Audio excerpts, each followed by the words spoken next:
Please be seated.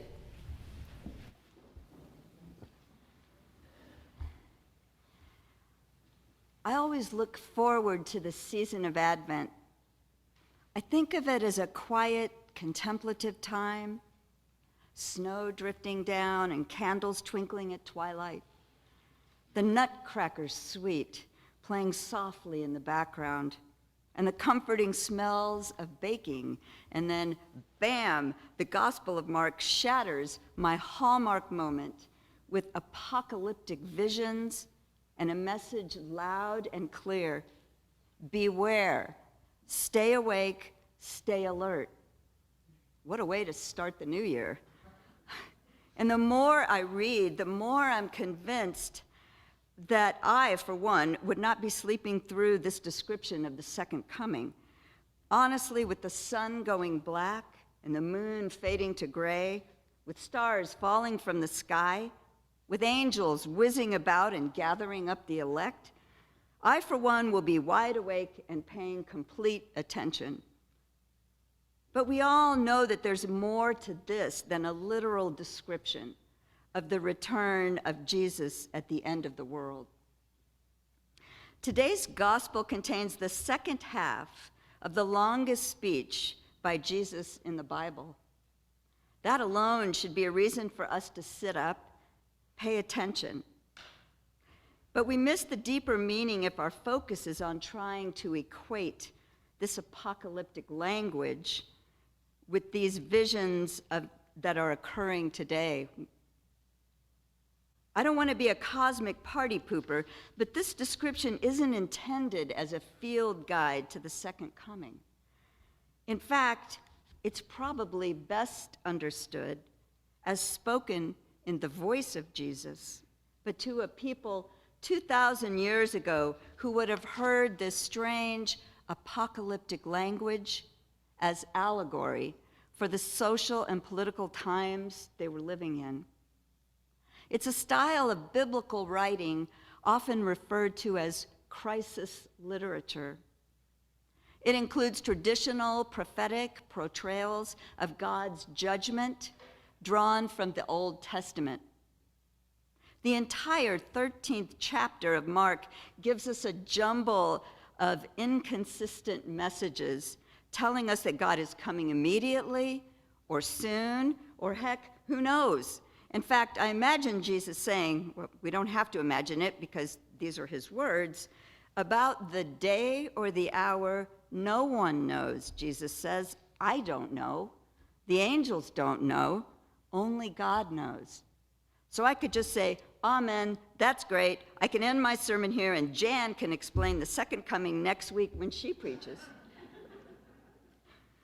Or we can continue to think about what else might be going on here. In the mystery that is God, God is at once here right now in this moment and coming into the world in some special and surprising way in the future. It seems safe to conclude that we may be in this place of waiting for that special return of Christ for the long haul. We need to dig in, stay faithful, and keep alert for the presence of God. That presence has never been absent from our world, but we have often been absent from it. In his poem, God's Grandeur, Gerard Manley Hopkins writes, "The world is charged with the grandeur of God. It will flame out like shining from shook foil." Imagine that for a moment, the way in which aluminum foil, when shaken in the sun, scatters light everywhere. That light falling everywhere is like the presence of God in which we live and move and have our being. But our spiritual sleepiness often causes us to miss this. We are encouraged not to be distracted from the good work we are all called to do by distressing events of our time. Now, as in the time that Jesus lived, we're surrounded by war and famine, oppression and injustice, and hunger. Just last week, Jan and I drove by Clifton Christian Church, and we saw a mile-long line of cars. I assumed it was the funeral of some popular and well-loved parishioner. But then we realized it was a line to pick up free food from the Clifton Food Bank. We are at risk of falling into hopelessness and despair because of the trauma and darkness we encounter in the world. It's easy to be overwhelmed by the sheer volume of bad news that we hear every day. Our brains are wired to focus on the bad. We just can't help that fact. In a time long, long ago, news of where the lion was hiding or who had just been eaten by that lion was far more important than great news about weather or the location of a fabulous fishing spot. I've heard it described that our brains are Teflon for good news and Velcro for bad news. That has certainly been my own experience. Sometimes the sense of being overwhelmed can lead us to seek out distractions. Personally, I like to anesthetize myself by binge watching endless episodes of the Great British Baking Show. I would probably benefit from parental controls on the TV. But we all have our own areas of risks, our own personal sleeping pills. We all have different ways in which we numb ourselves to the needs of the world and to the voice of God. I don't want to suggest that all distraction is frivolous and harmful. We need times of rest and retreat from the world.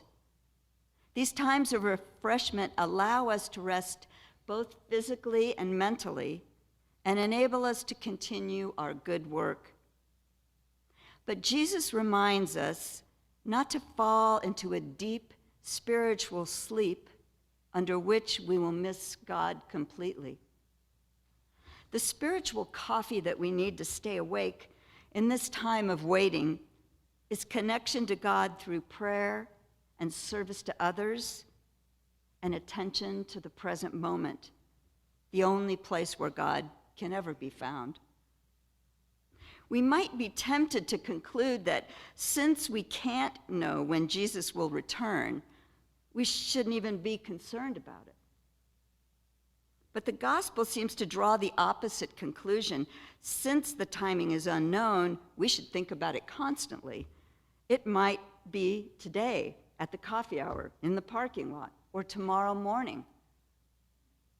But does anyone really think that way?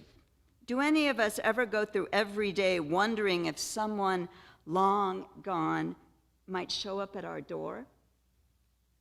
Well, yes, people who are in love do that when the object of their love is absent. Elsewhere in Mark's gospel, he likens the time of waiting for Jesus' return to a newlywed waiting for the return of a bridegroom who has been inexplicably taken away. As the reading ends, Jesus tells a story about servants working together to take care of a household when the owner is gone on an extended trip. Each servant has a job to do. The doorkeeper watches the door. Presumably others prepare food, feed the livestock, water the gardens, repair the roof, harvest the grain.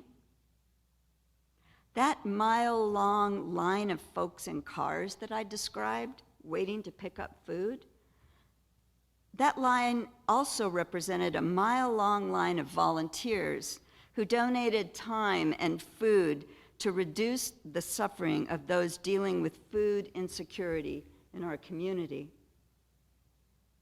Here at St. Matt's, the Stone Soup Ministry helps feed the hungry. St. Matthew's House helps to house teens. Other outreach groups collect clothing and provide holiday meals.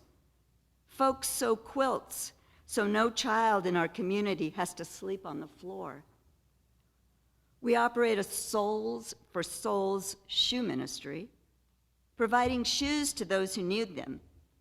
We send groups of volunteers to the Navajo Nation several times a year. These folks work alongside Native Americans to spay and neuter cats and dogs on tribal lands in an effort to reduce the suffering of animals. We are called to be servants in the household of God, to remain alert, to work in community for the good of the entire creation that has been left in our care. That's the reason the household can be ready when the master returns. This Advent waiting that we are all doing is a team sport. And I am humbled and honored to be part of the good work we are all doing at St. Matthew's as we wait in joyful anticipation for the coming of Christ. Amen.